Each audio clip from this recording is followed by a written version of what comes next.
Hi students, welcome to NIRS Education. So as we are discussing the lesson natural resources, in this session let's discuss about the biogeochemical cycles.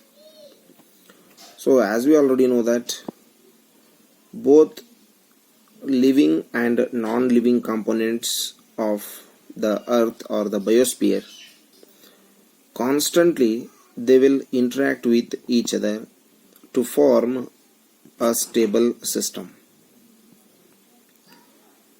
The living and non-living components they will constantly interact with each other to form a stable system. So such kind of interactions include the transfer of the matter and energy between the different components of the biosphere. The interactions includes, that is, the biotic and abiotic components interaction that includes the matter of energy, that is transfer of the matter and energy between the different components of the biosphere. As we already know that all the living organisms they need the 8 kind of the different elements as the nutrients in relatively larger amounts. So the nutrients include the carbon, hydrogen, oxygen, nitrogen, sulfur, phosphorus, potassium and calcium. So these 8 elements are very essential for an organism as a nutrient for its growth and development. So the living organisms get the nutrient elements from the soil. So the hydrosphere as well as from the atmosphere.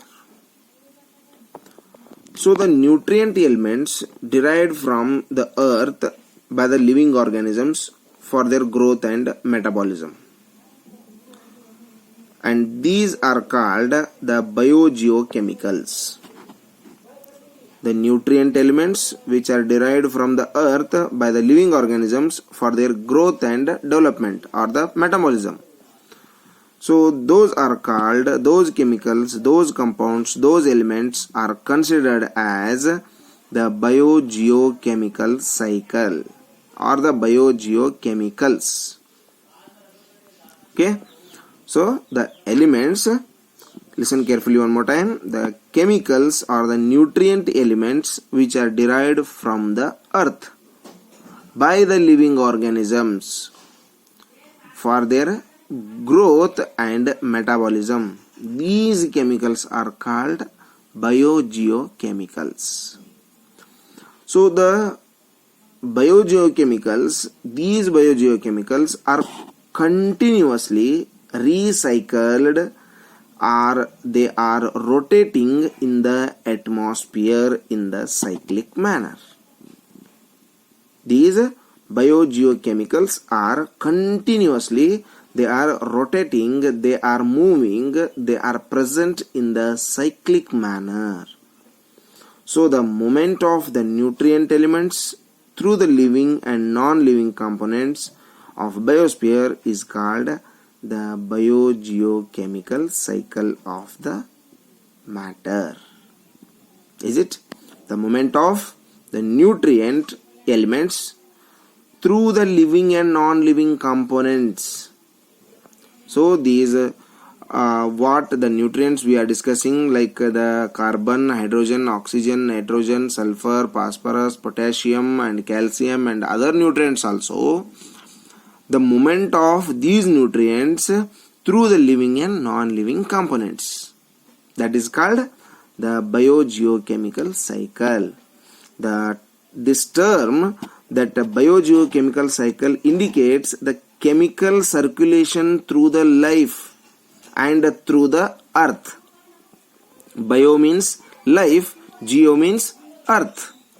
So the movement of or the circulation of the chemicals through the life and through the earth, again and again. Bio, geo. Bio means life, geo means earth. Cycle means rotation, again and again. So here geo refers to the rock, soil, air and water. That means rock, soil, air and water means that is earth. So these all conditions are rotating. These all things are going to rotate in a cyclic manner through the living and non-living matters. So the rotation of these chemicals through a dynamic or a stable condition in the living and non-living things, that is called the biogeochemical cycle. Okay, so this is about the biogeochemical cycle. So the biogeochemical cycles are also known as the nutrient cycles. So in this picture in your screen you are watching the generalized model of the nutrient cycle in an ecosystem. Okay, the general model of the nutrient cycle, how the nutrients are moving one to another or living to non-living matter. This is will show you generally how they are rotating. So one by one in the next session we will discuss about the biogeochemical cycles. That may be the water cycle, or it may be the nitrogen, or it may be the carbon, or it may be the oxygen, or others. So we will see one by one in detail in the next sessions. Thank you and have a nice day.